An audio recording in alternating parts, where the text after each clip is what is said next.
yang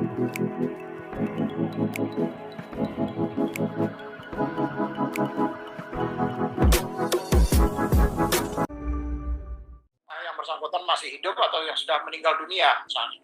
Itu nanti perlu di aplikasi atau di sistem sudah disiapkan bagaimana mekanisme verbal yang kita lakukan terhadap tenaga honorer kategori 2. Yang kedua adalah yang mereka berstatus sebagai tenaga non ASN yang bekerja pada instansi pemerintah. Ada beberapa persyaratan yang kemudian menjadi syarat wajib yang harus dicatat. Yang pertama adalah yang bersangkutan pembayaran gajinya itu adalah bersifat langsung menggunakan APBN untuk instansi pusat dan APBD untuk instansi daerah, dan bukan melalui mekanisme pengadaan barang atau jasa, baik itu bersifat individu ataupun mekanisme pengadaan barang dan jasanya melalui pihak ketiga. Kemudian diangkat paling rendah oleh pimpinan unit kerja. Nah, ini yang kemudian menurut saya nanti akan berpotensi terjadi pembengkakan. Karena kalau pimpinan unit kerja misalnya seorang kepala sekolah itu juga bisa kalau dia mengangkat guru honorer misalnya, maka dia juga bisa langsung dicatatkan karena dia diangkat oleh pimpinan unit kerja. Kemudian telah bekerja paling singkat selama 1 tahun pada tanggal 31 Desember 2021 dan berusia paling rendah 20 tahun, paling tinggi 56 tahun pada 31 Desember 2021. Kenapa 56 tahun pada 31 Desember?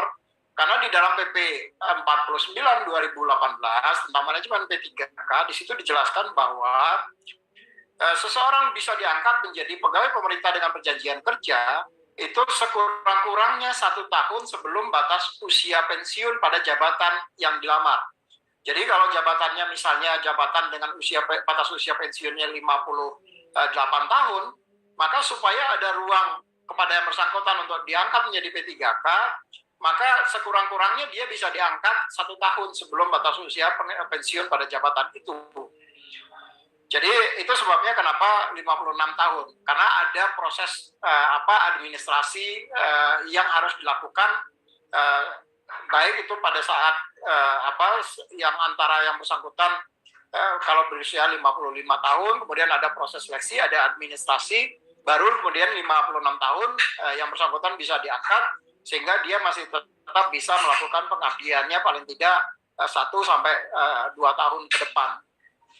Yang kedua adalah kenapa dia paling rendah 20 tahun, karena ini juga diatur di dalam peraturan perundang-undangan bahwa usia seseorang diangkat menjadi ASN itu paling rendah 20 tahun, dan itu cut off-nya dilakukan per 31 Desember karena kalau dia dilakukan cut off-nya 31 Desember 2022, maka nanti 1 tahunnya nggak dapat. Jadi itu sebabnya yang poin 3-nya nanti bisa nggak terpenuhi. Itu sebabnya kenapa kemudian ada ketentuan usia yang paling rendah dan paling tinggi. Kemudian untuk data listing tenaga honorer kategori 2 dan pelaporan THK 2 tenaga honorer kategori 2, baik itu yang meninggal ataupun yang sudah berhenti tidak lagi menjadi tenaga honorer kategori 2 atau dia tidak aktif lagi, itu akan diberikan melalui aplikasi pendataan tenaga honorer ini. Jadi datanya sudah kami impor tadi seperti saya sampaikan, sudah diimpor dan nanti tinggal instansi melakukan konfirmasi atau verifikasi terhadap data-data yang sudah dimasukkan ke dalam sistem. Kenapa kok datanya baru dimasukkan sekarang? Karena memang di dalam keputusannya BKN tidak diizinkan untuk melakukan perbaikan terhadap data tenaga honorer kategori 2 ini sejak tahun 2010 yang lalu. Jadi itu sebabnya kenapa kemudian data kategori tenaga kategori 2 ini itu perlu dilakukan verifikasi dan klarifikasi oleh instansi apakah yang bersangkutan masih aktif atau sudah meninggal atau sudah berhenti menjadi tenaga honorer kategori 2. Lanjut. Nah, proses pendaftaran ini atau proses validasi data awalnya itu akan berakhir di 31 Desember 2021. Jadi pada periode sebelum 31 Desember 2021, maka ini yang kemudian dicatatkan dan minimal yang bersangkutan pernah bekerja 1 tahun. Baik termasuk itu adalah kalau bisa diperhitungkan sebagai akumulatif. Jika misalnya yang bersangkutan pernah diangkat tapi terus kemudian pernah berhenti kemudian diangkat lagi misalnya, tetapi dalam hitungan beberapa bulan saja. Nah itu juga bisa dilakukan akumulasi terhadap itu. Dan setelah 31 Desember 2021 mereka wajib masih aktif bekerja. Jadi sorry kok hilang Mas Audit slide-nya Mas Audit. Ya sebentar Pak, ada kesalahan.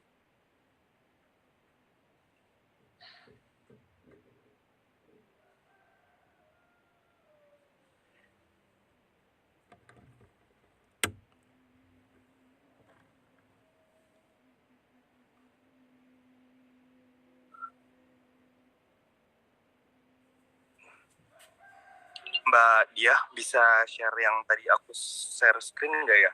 Yang aku share screen.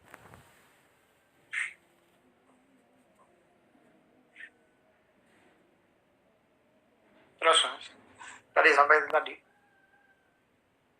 Terus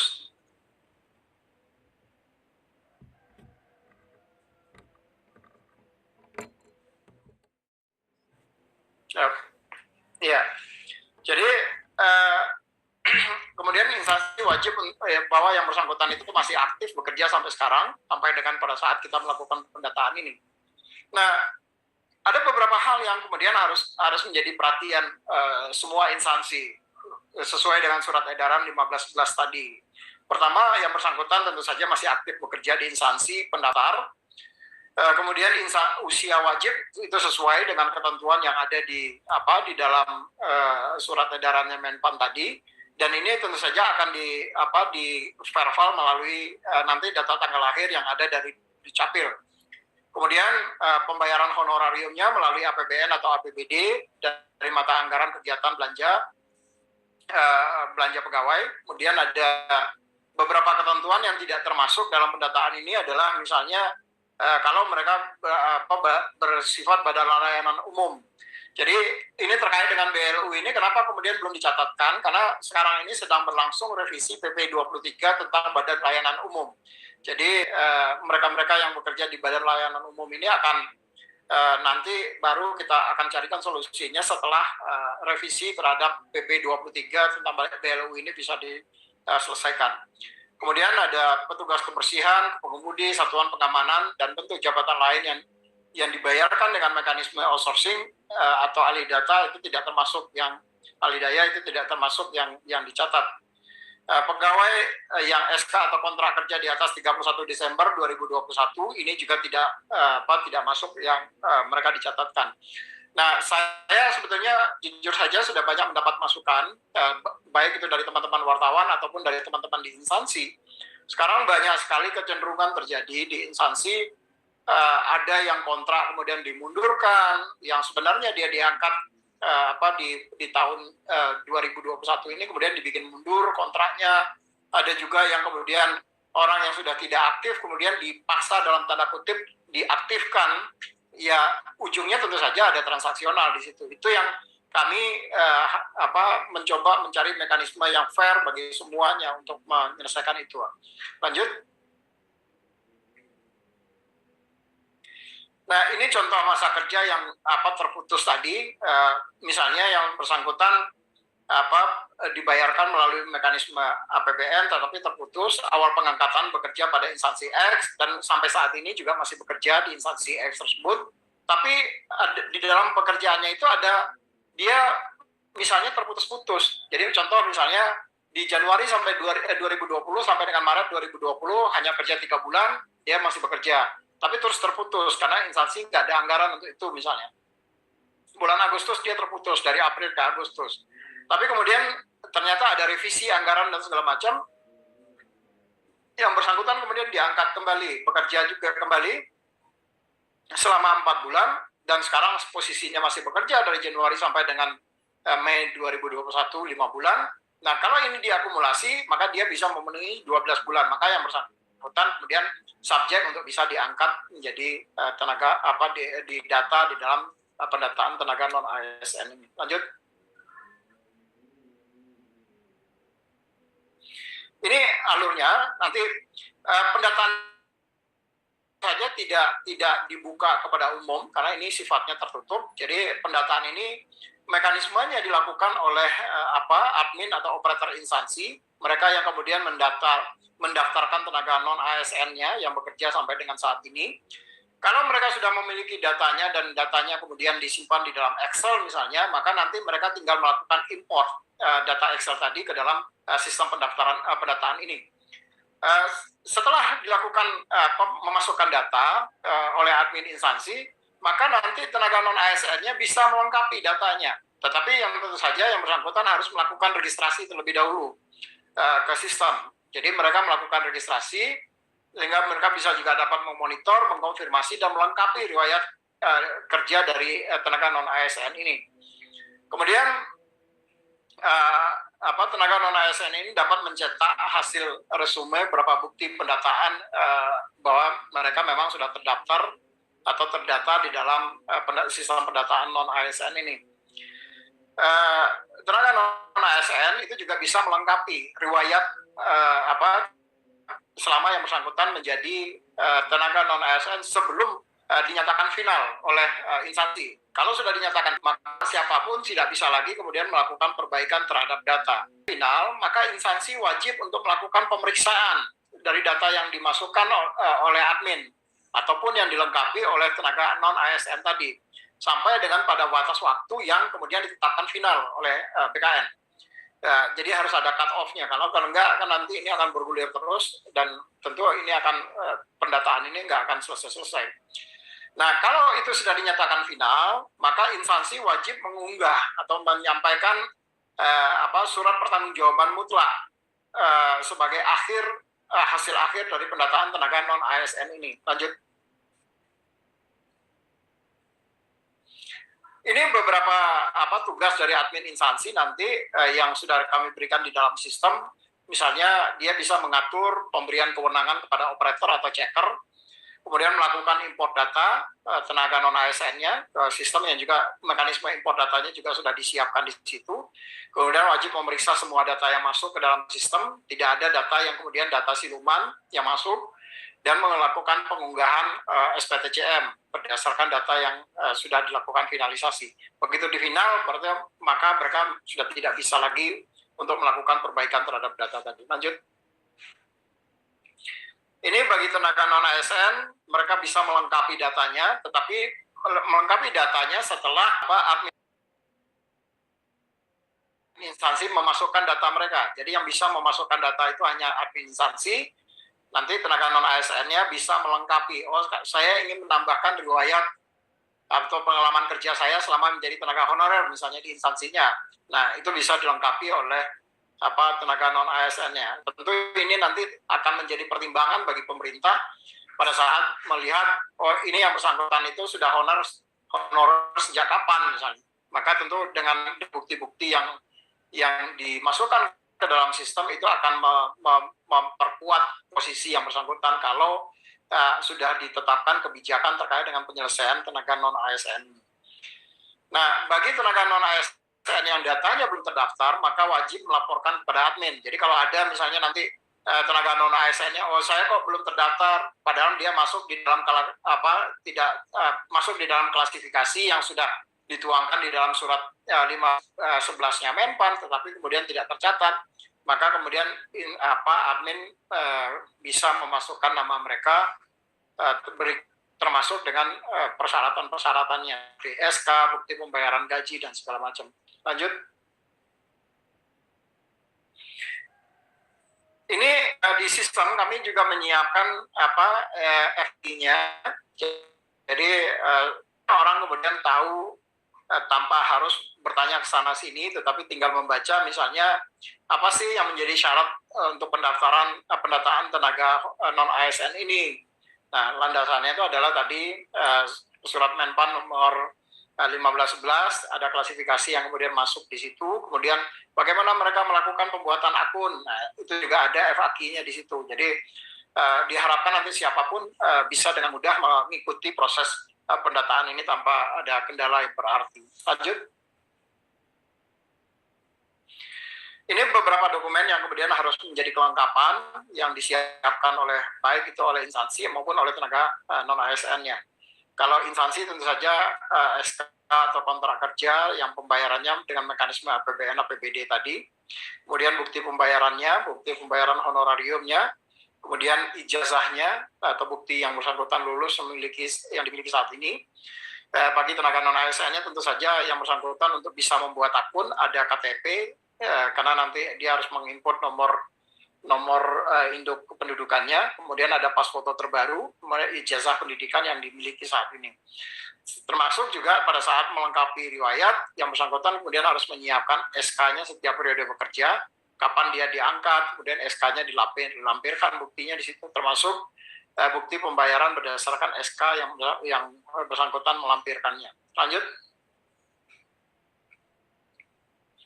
Nah, bagi tenaga honorer kategori 2, datanya sudah kami import ke dalam sistem.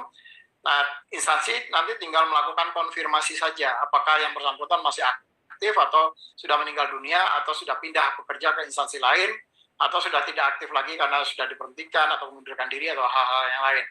Maka mereka wajib melaporkan di aplikasi. Jadi semua proses dilakukan melalui aplikasi, melalui sistem, tidak ada interaksi orang dengan orang, jadi semua melalui teknologi. Nah, admin instansi itu wajib melakukan konfirmasi keaktifan data tadi. Jadi sebelum yang bersangkutan didaftarkan sebagai tenaga non ASN pada instansinya. Bagi mereka yang tenaga honorer kategori 2 yang sudah pindah instansi, maka wajib diusulkan pada menu lapor ini untuk dipindahkan instansinya. Jadi kami perlu mendapatkan si A nanti instansi misalnya si A ini sudah pindah Pak ke instansi B misalnya, maka informasi itu wajib disampaikan oleh instansi kepada BKN melalui sistem. Lanjut. Nah, agar proses pendataan ini terjadi transparansi dan ada proses cek dan recheck oleh masyarakat, maka kami sebelum instansi melakukan finalisasi terhadap data yang dimasukkan di dalam pendataan, maka instansi tadi wajib untuk melakukan mengumumkan siapa saja tenaga honorer tenaga non ASN yang didata di dalam dan masuk ke dalam database pendataan tenaga non ASN ini.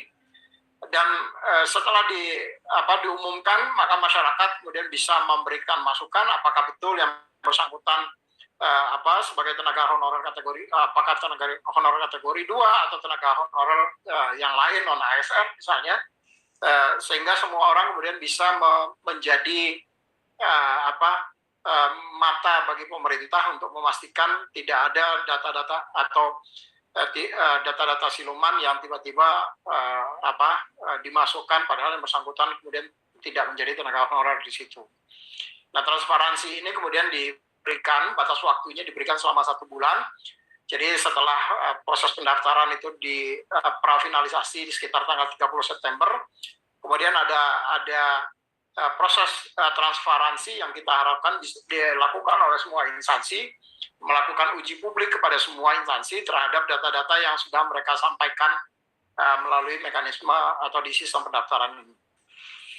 Transparansi ini tentu saja penting karena bagaimanapun juga tadi kalau teman-teman lihat di dalam surat Menpannya, di situ dikatakan bahwa kepala unit kerja atau satuan unit kerja itu bisa melakukan pengangkatan atau yang mereka angkat kemudian bisa didata di dalam sebagai tenaga non ASN ini. Padahal kemudian yang bertanggung jawab terhadap data tadi adalah PPK, Pejabat Pembina Kepegawaian. Maka uji publik tadi itu adalah maksudnya untuk melindungi PPK supaya informasi yang disampaikan itu betul-betul adalah data yang sebenarnya dan tidak ada data yang kemudian di make up sedemikian rupa seolah-olah yang bersangkutan adalah pendataan. Nah, transparansi ini kemudian kami hadirkan untuk melakukan memastikan bahwa tidak ada data-data yang masuk tidak sesuai dengan Permenpan surat Menpan 1511 tadi. Lanjut. Demikian Pak Karo beberapa hal yang dapat saya sharing terkait dengan mekanisme pendataan termasuk latar belakangnya kenapa ini kita lakukan. Terima kasih. Assalamualaikum warahmatullahi wabarakatuh.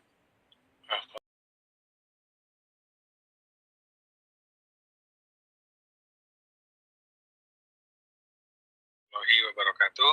Terima kasih Bapak atas penjelasannya. Jadi salah satu tujuan kenapa BKN melaksanakan media briefing pada hari ini ialah sebenarnya untuk memperjelas lagi maksud dan hasil pendataan, di mana kita sedang mencari persamaan persepsi terhadap penyelesaian tenaga non-ASN, kemudian mendorong masing-masing instansi pemerintah untuk mempercepat proses mapping, validasi data, dan menyiapkan roadmap penyelesaian tenaga non-ASN, dan membangun komunikasi positif atas penyelesaian tenaga non-ASN. Jadi dari beberapa informasi yang kami terima, banyak sekali kesimpang siuran informasi Bapak yang terjadi di sana, khususnya yang dari teman-teman yang non-ASN tersebut. Banyak yang mungkin sudah terjebak dengan tadi Bapak bilang ada permainan tidak benar di beberapa oknum tertentu. Oleh karena itu kami melaksanakan media briefing ini untuk memperjelas segala. Kalau misalnya pertanyaan bisa langsung ditanyakan pada saat ini. Mungkin mohon izin untuk menyingkat waktu, kita membuka sesi tanya jawab, di mana kita akan meminta rekan-rekan dari wartawan untuk bisa memberikan pertanyaan langsung kepada Bapak, dan mohon Bapak dapat jawabnya. Sekaligus juga kami juga sudah mengumpulkan beberapa pertanyaan dari yang kami kumpulkan dari medsos Pak, terkait dengan proses pendataan non-ASN ini. Mungkin untuk awalnya kami akan membuka sesi tanya jawab dari teman-teman pers yang hadir di pada hari ini Pak. Pertanyaan bisa disampaikan melalui chat atau melalui fitur angkat tangan yang ada di aplikasi Zoom ini. Waktu dan tempat kami persilahkan kepada rekan-rekan untuk bertanya.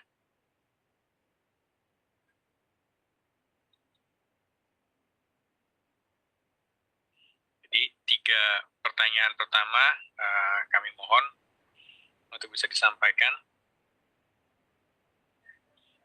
Kalau belum ada Bapak, kami izin untuk menyampaikan ke Bapak 3 pertanyaan tertinggi Pak. Jadi ada beberapa pertanyaan yang kami kumpulkan dari medsos. Pertama, pertanyaan pertama, apakah hasil pendataan non-ASN ini dapat diseleksi menjadi calon ASN atau seperti apa? Kemudian yang pertanyaan kedua, apakah daerah yang memaksakan mendaftarkan tenaga yang digaji dari mekanisme pengadaan barang dan jasa tetap diloloskan? Kemudian yang ketiga, bagaimana cara mengetahui instansi saya termasuk dalam pendataan non-ASN ini? Mungkin 3 pertanyaan itu dulu Bapak.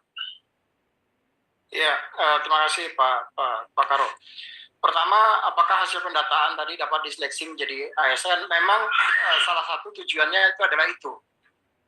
Tetapi tentu nanti akan ada formulasi kebijakan. Jadi tidak seperti yang selalu disampaikan oleh Pak Deputi SDMA Kemenpan misalnya, kebijakan itu tentu tidak one fit for all. Jadi tentu akan menjadi spesifik, untuk jabatan-jabatan seperti ini bagaimana mekanisme penyelesaiannya.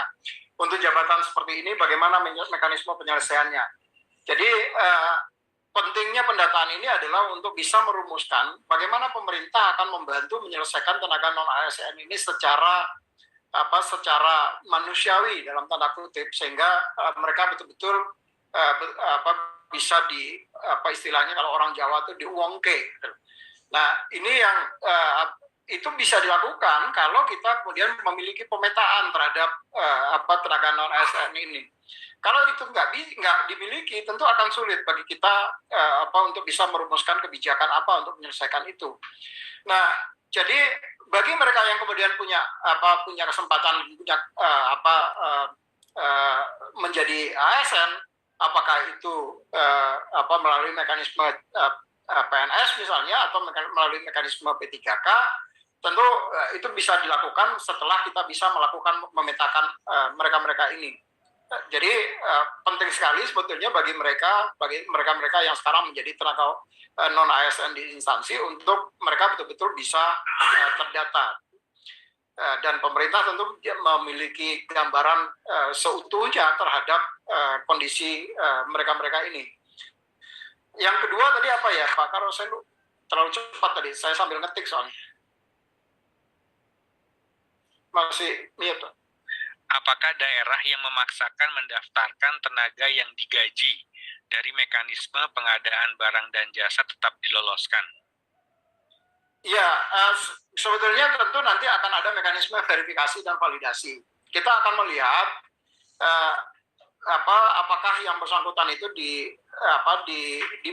dipaksakan dalam tanda kutip. Sebetulnya yang bersangkutan tidak boleh dilakukan pendataan, tapi tetap didorong oleh instansi untuk melakukan pendataan. Maka saya mungkin menghimbau nanti teman-teman jangan sampai teman-teman di instansi ini menjebak PPK-nya. Pejabat pembina kepegawaian, karena pejabat pembina kepegawaian ini akan menyampaikan surat pertanggungjawaban mutlak, dan di dalam surat pertanggungjawaban mutlak tadi itu kami sudah mencoba merumuskan bahasanya yang kemudian bisa berkonsekuensi terhadap hukum. Jadi tentu kami berharap betul, dan ini yang juga selalu kami sampaikan ke teman-teman di kepala BKD, BKPSDM ataupun di instansi pusat. Jangan sampai dengan proses pendataan ini kemudian menjebloskan dalam tanda kutip pimpinan-pimpinan di daerah yang yang seharusnya atau yang menyalahi ketentuan yang sudah ditetapkan oleh Kementerian Pan-RB. Dan ini himbauan ini sudah kami sampaikan termasuk juga di awal-awal waktu kita melakukan launching terhadap aplikasi pendataan non-ASN ini.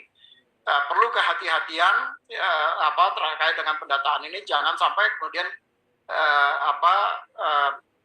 karena uang 100-200 ribu misalnya kemudian dimasukkan saja, tapi kemudian tentu PPK tidak siap untuk tidak bisa melakukan verifikasi data keseluruhan. Maka proses verifikasi data keseluruhan tadilah yang kami harapkan melalui mekanisme uji publik terhadap data yang sudah disampaikan. Jadi mekanisme uji publik itu ada dua maksud. Yang pertama adalah munculnya data-data yang sebetulnya yang bersangkutan tidak berhak, tapi kemudian tetap dimasukkan, dan akhirnya masyarakat kemudian bisa mengontrol itu. Yang kedua adalah, kalau ada sebetulnya yang bersangkutan berhak untuk didata, tetapi kemudian tidak didata, karena yang bersangkutan misalnya tidak memberikan semacam uang lelah lah dalam tanda kutip kepada operator misalnya. Nah, akhirnya yang bersangkutan ini kemudian masuk. Nah, dia bisa kemudian melakukan protes di dalam mekanisme 1 bulan dari 31 September sampai 31 Oktober tadi. Jadi ada mekanisme uji publik yang diterapkan supaya data-data yang disampaikan itu betul-betul data-data yang bisa dipertanggungjawabkan. Itu kira-kira Pak Karo. Yang ketiga